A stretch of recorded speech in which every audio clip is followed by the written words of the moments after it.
Hey everybody, it's Matt Michaels here on the Vegas Badboyz of podcasting with Simon Street and DJ Impact. And today we welcome the ultimate finesser, Impact Wrestling's very own Chris Bay. What's up, Chris, man? What's going on, guys? Good to see you guys, Matt, Simon, DJ Impact. It's good to be Yes, here. sir. Vegas Badboyz podcast. It's been a while. It Yeah. has been a Been a while, minute. and we are very, very happy to see you getting a chance to come back to Las Vegas this weekend, this Friday and Saturday, the 21st and 22nd of October, for the Sin City Showdown here in Las Vegas for Impact Wrestling, man. There's a certain excitement anytime you come back with Impact because as much as we love seeing you here locally, um, it's so much bigger when we see you, walking out with all these amazing superstars that we don't get a chance to see you compete with on a normal basis, and it's so exciting to see you back. Yeah, no, we have a stacked roster at Impact, and it's always cool to get to travel with Impact. It means a lot to me when we get to come to Sam's Town because, as you guys know, you guys were kind of here for it, being the locals. This is where my career started with Impact. In that building in Sam's Town, with some people who are still on the roster now, a lot of people who are not there anymore, but nonetheless, amazing talent through and through. So it's always a special feel, like you said. It's going to be a big time show, Sin City Showdown. Chris Bay is going to be doing big things. That's my prediction. So, interesting enough, you had mentioned, stacked roster, which is not far from the truth. I mean, y'all have a lot of big names that's there. Well, not that everybody doesn't already know, but what sets you apart? And tell us a little bit of how that journey went from when you first started with Impact to now. Because I mean, you looks like you on the top. Yeah, man. I appreciate that. I appreciate what you see. Um, Honestly, what sets me apart is, we all have our individuality in this world. All of us, we have the ability to be ourselves, be authentically ourselves. Some people choose to be replications of others or try to replicate other styles. But me, I choose to be myself. And in a place like Impact Wrestling, where you have so many different personalities already, it's important to be yourself because one, Impact's going to give you the creative space to allow you to actually be that and be whoever you want to be, so to say. And then also, there's no one else I'd rather be. Being myself is the way to go. That's what's gotten me here to this point. And when I first came into Impact Wrestling, some odd 3 years ago, even if we rewind back 4 years ago when I first was on screen, doing this stuff with the Rascals, um, that guy to who I am today, there's still Chris Bay, but I think the difference between the two are exactly what we've seen, which is that I've just grown up on screen. I was younger then. I'm a little bit older now, a lot more mature now. My performance has become more mature. My gear has become more tantalizing and scintillating. You know what I'm saying? If you ask me, I got some of the best gear in the game, but I'm a little bit biased. Why wouldn't I be, right? Now you But on point with that. hey, and we're gonna keep being on point. Maybe I'll have something new on this weekend. You never know, right? So, we just got to buy tickets to Sam's Town and show up and see it in person. But 100. no, I think the difference is just I've become more and more authentically myself, and then who I've become as a person throughout the last couple of years has become a better person in real life as well. So I think that replicates and translates onto screen. And if it looks like I'm on top now, wait till I get that world championship. Yeah. Hey, well, first off, man, just congrats on resigning with Impact. I was excited to hear that took place. I got to ask you though, man, with Bullet Club, you joining one of the hottest faction stables that is known worldwide in the wrestling world. Just tell me, man, how does it feel to be a part of this stable? And was this something you ever imagined being a part of? I never imagined it, man. I always tell the story of when I first came to Vegas and Ring of Honor was running in Sam's Town. and I was doing, ringside, for the streamers, and even helping with the wires for the camera. Hmm. And I remember I had known what Bullet Club was. I was a fan of AJ Styles, so of course I knew Hmm. what Bullet Club was primarily through AJ Styles. But this was my first time seeing Bullet Club in person, and I remember like being in the arena in Samstown and hearing the Bullet Club music and watching, Adam Cole and the Young Bucks, and just thinking like, man, this is insane. The atmosphere is cool. Like these guys are cool. I want a Bullet Club shirt. And then, Right. Kenny King back then was like, yeah, what about a Chris Bay shirt? And that moment I switched my thinking so much into my own brand, and it never really circled back around. So the moment when I didn't capture the X Division Championship at Slammiversary last year, and I Hmm. got back to my locker room and there was a Bullet Club shirt waiting for me, uh, confused wouldn't even be the word that I should really say that I was, because I didn't know what it was. I thought somebody was about to sneak up behind me or something like that. I don't know what, you see a distraction here and then somebody sneaky on this side type deal. But then when Right. Jay White approached me on the next episode and basically was extending somewhat of an application for me to fill out to apply for this position, it made perfect sense to me. And even now, it still sometimes doesn't feel real. I go out in public, all throughout the country, and either people know Bullet Club or they have Bullet Club shirts on, or they know who I am. And it's getting more and more busy, but it's because Bullet Club is getting popular again to a high degree. We have Hmm. representation everywhere from, our people over at WWE, our people who are on AEW, our people who, of course, have me down, like myself and Ace Austin here at Impact Wrestling. Juice Hmm. Robinson with us at Impact Wrestling, and then Yep. he was on AEW with John Moxley doing the championship match over Hmm. there.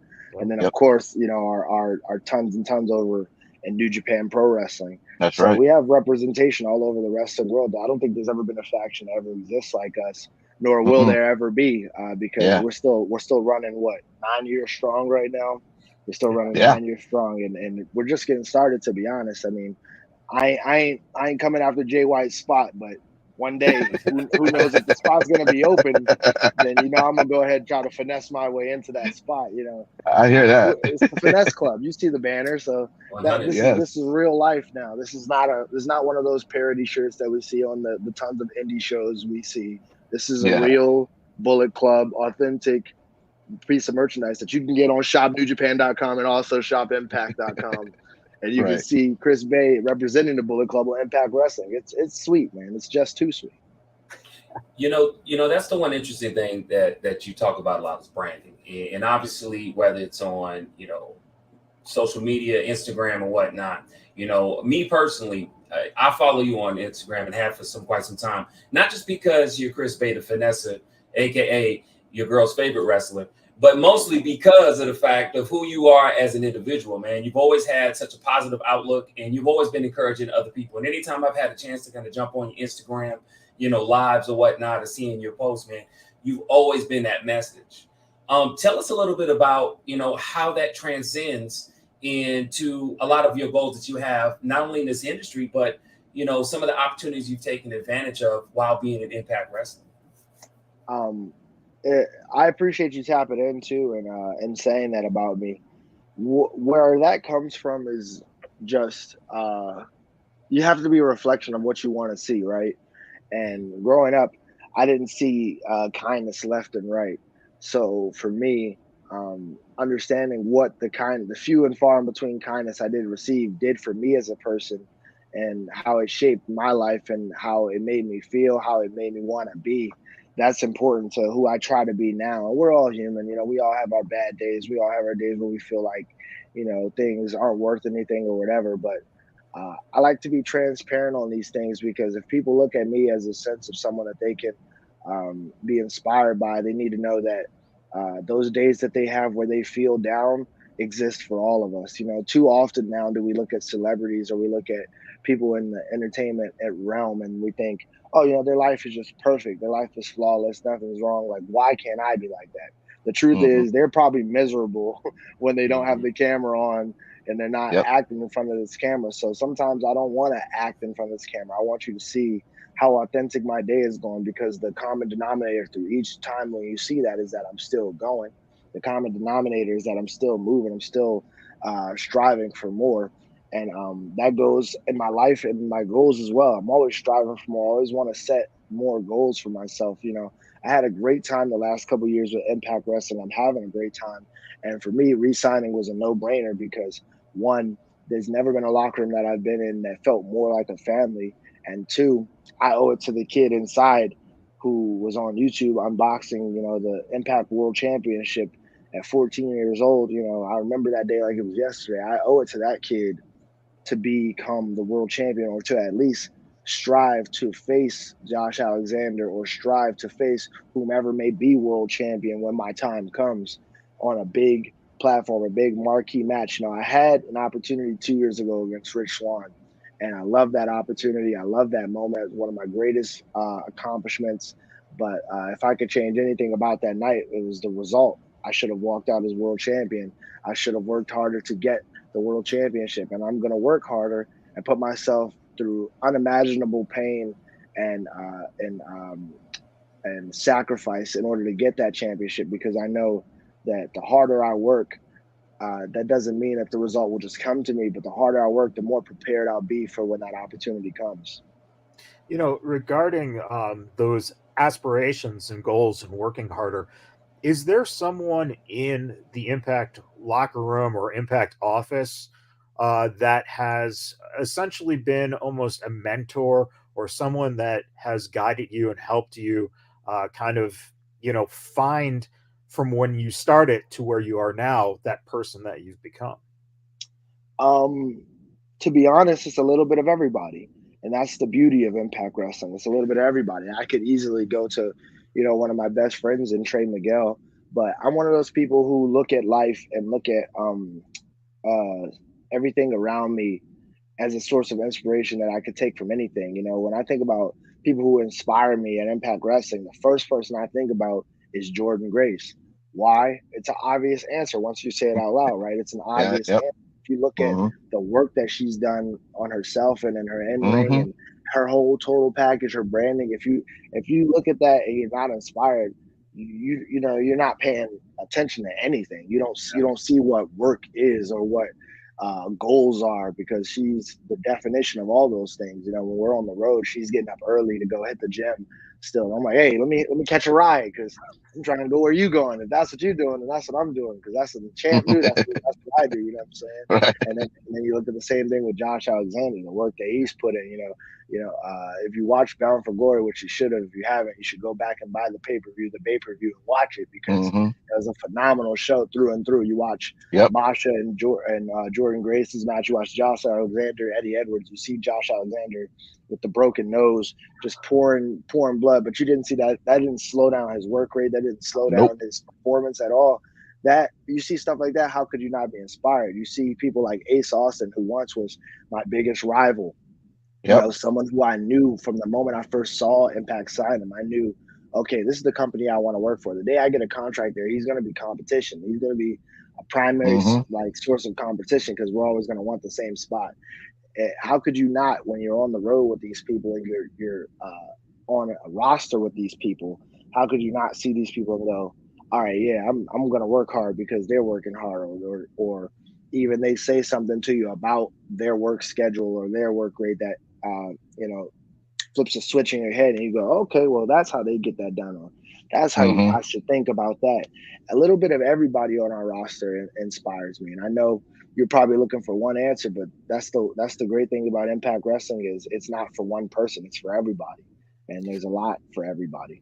Yeah, and that's the beauty of it, because you know it's the honest answer from you. You could have just laid out something that was just, oh yeah, it's so and so and blah blah blah. No, the honest answer is that, and I'm assuming one of the reasons you re-signed is because there are so many people there that just put their heart and soul into it, and sometimes we don't see that in wrestling. And Yeah. that's one of the things that we all love about Impact Wrestling is, holy macro, like you said, Jordan Grace. I mean, I looked at her picture the other day and I'm just like, oh my God, I think I could do the same thing. You know what I'm saying? Yeah. Inspiration, motivation. And that's one of the things that you bring as well. So it's a perfect fit. You know, DJ is our biggest watcher of Impact because, you know, Impact's on Access TV. Not everyone has Access TV, but you can see Impact, of course, if you know, have the availability of access, or if you're part of Impact Wrestling's, you know, the Impact Club. DJ, when you've been following Chris these last couple of years, has there been something that stood out to you that you have seen in terms of his wrestling or his rivalries that has really, you know, gotten your attention and made you excited? You know what's awesome about Chris is that, and it was funny because I wanted to pose a question but couldn't figure out how to pose it just based on him trying to probably describe it. But first off, let me just tell you, it's his just the different amount of creativity in ring moves that Chris has. Sometimes with most wrestlers you see no more than 3 or 4 moves that they go through, and that looks good and great. Chris is just versatile with anything outside of the ring, on top of the ropes, through the ropes. It's nothing I haven't. He's done things I go, I have to just sit back, pause, rewind, and go, how the hell did he just do that move? One of the questions I was going to pose to Chris was, what is one of your favorite moves that you like using? It's just a fun move to do that is either effective or, and that might be kind of hard to describe. But going to your question, Matt, I just love to see just how versatile he is in the ring with all of his matches. You never know what Chris you're going to get when it comes to him going against a different talent in the ring. So, you know, back over to you, Chris. I mean, what is your take, man? Do you have a favorite move? Is there a way to kind of explain it or name it?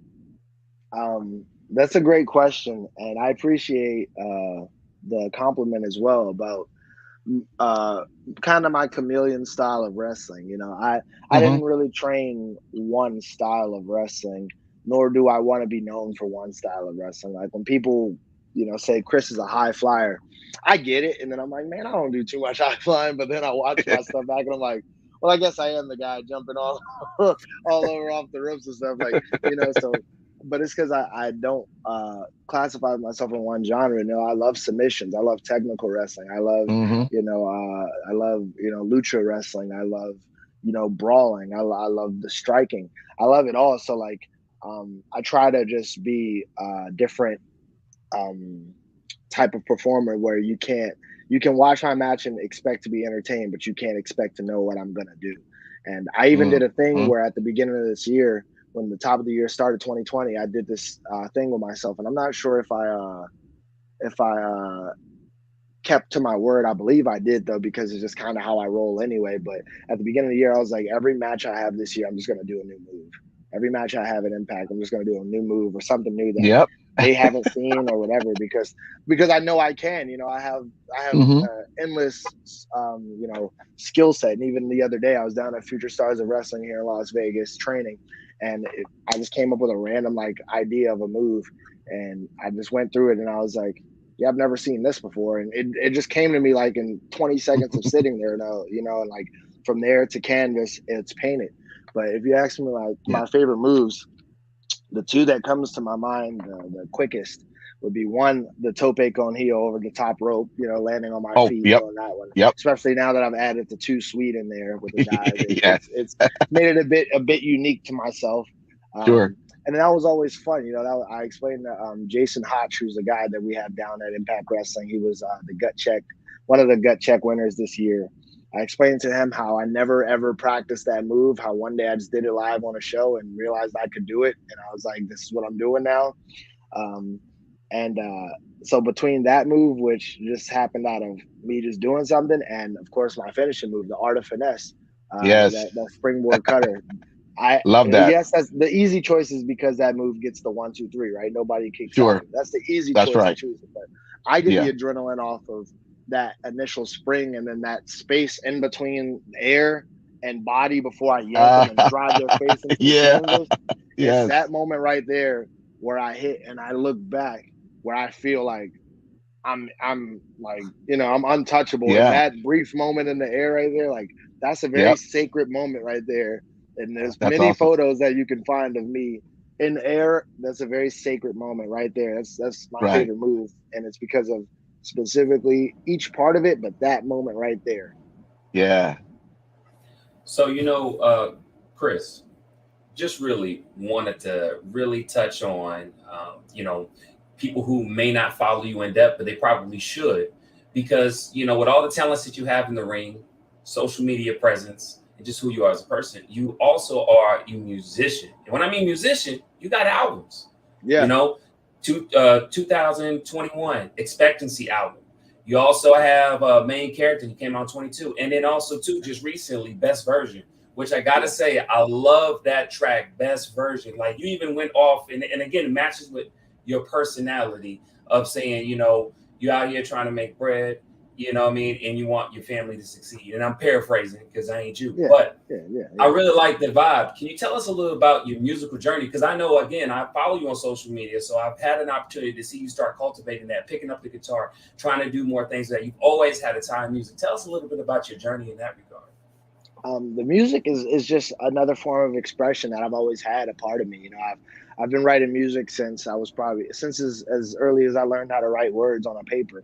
Before that, I was just recording vocals, on cassette tapes because I was young enough to use cassette tapes. Okay, Same so like here. I just want to make sure because sometimes people be dissing on me because of the age, like so. Yeah. So as long as I can remember, it's been like that. And then when 2020 rolled around, late 2019, I finally found an engineer in Vegas that I liked. And since then, I've switched to engineers. But I finally found somewhere I liked and I could record. So I started, recording more content. And the more I started to record music and release music, the more I realized how therapeutic it was for me. Because wrestling can get stressful and it's physical on the body, but the music, especially because I'm not using it as a means for income primarily or anything like that, or like it doesn't feel like work. It completely feels like, me just being able to be free. And like you said, the Expectancy album was like the first piece that I really got to sit down in modern time and write and release to the people. And that was under the new engineer I found at the time, King Gas here in Las Vegas, Gas Station Studios, and he's who I've been working with exclusively pretty much since then. And Best Version comes from a new album I have called The Top Floor that releases on Halloween this year on the 31st. It's going to be 14 songs. It's featuring people from my friends like Rose and Kahari up in the Bay Area to Mhm. people like Leo Rush will be on this album, and Awesome. another guy I have from the DMV, Tino Two Times, someone I grew up with.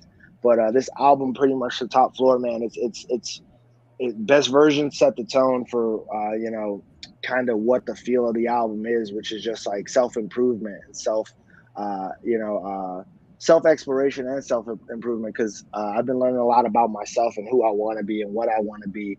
And with a lot of the rap music we hear these days, there's such a negative energy that's being put out there or whatever. I don't even classify myself as a rapper, but in my music, I don't want to put out that negative energy. I want to put out something that's positive. So should I ever have to leave this earth, what's left behind is good. So like creating the Mm. best version of yourself. And then if you look at the other video on my YouTube channel that I dropped as well, that I shot with Cam J Boyd for the song Feel the Same. That's another song where it's just talking about being grateful for everything, even when you feel like, you're taking everything lightly and everything doesn't feel like much, just being grateful for everything that you've asked for and everything that you have. That's another song that's on the album, The Great Escape, which is on the album, which is like a pop record that's already out right now. And I usually leave my albums on a like down note where it seems like I'm kind of going down. But this one I want to leave on a high energy because I want to show that this is the time that I'm on right now. This is the energy and the flow that I'm on right now. So this album will be 14 songs long and it'll be a great listen. You'll learn a lot about myself. I call it The Top Floor because people look at me and they think, oh, you're in Bullet Club, you're in Impact Wrestling, you're on top of the world. It's the top level, right? I want people to see the reality behind what they perceive as the top floor versus where we're still looking to go, and what we're looking to create. The music is just a creative expression. And I just shot a music video the other night for a song Lonely that's been out for a couple years. That'll be out in a couple weeks. And I just want to create more and more content with this stuff for people to relate to, because the more people my music can reach and touch in a personal way, and people can really feel with it and identify with it and wake up and want to play it or want to play it while they sleep, whatever it is. Like, the more I can do that, the more that I'm doing what I'm supposed to do on this planet, which is, leave a lasting impression and help people. Hey, babe, I just want to quickly say, I seen the video, best version on YouTube, when you're done with that car, you go ahead and send that over to me, brother. That's all I want to say. Let me get it washed up for you, DJ, and I'll send it right over. I appreciate it. I thought you were going to say, I'm also going to send the invoice that I got to pay for the car as well. You're going to pick up that payment, Impact. Oh, boy. that new contract money. There you go. Oh man, it's always great to talk to you, Chris. Everyone here in Vegas, we love you and appreciate you. Of course, we got to end by saying that 21st, 22nd here at Sam's Town in Las Vegas. It's the Sin City Showdown for Impact Wrestling. Chris is going to be, a shining star as he always is on these shows. Any final words for the fans before we head into this weekend? Yeah, I appreciate you all for tuning in. I appreciate you all for supporting. I hope to see you this Friday and Saturday. Where's my manners? This Friday and Saturday at Sam's Town Live. We will be there for Sin City Showdown. It's going to be Impact Wrestling. Myself will be there. Of course, some Bullet Club members outside of myself will be in attendance, whether that's just Ace Austin, whether it's more, you're going to have to be at the door. Tickets in store. Come on, Ticketmaster, they're there. Impact.com, ImpactWrestling.com, they're there. Get your tickets. Make sure you're in attendance to see the building, me in the building where it all started for me. So it's going to be special. Bring the Bay Area signs, bring all that stuff. See all your favorites from Violent by Design to Josh Alexander to Jordan Grace, Masha Slamovich, Speedball Mike Bailey, Trey Miguel, everybody that we have down there at Impact Wrestling. Yeah. We have a stacked roster, like I said before to you, and you have to see it in person. If you've seen it on TV or a fan of it on TV, make sure you come see it live, because there's no better experience than Impact Wrestling live. And I mean that.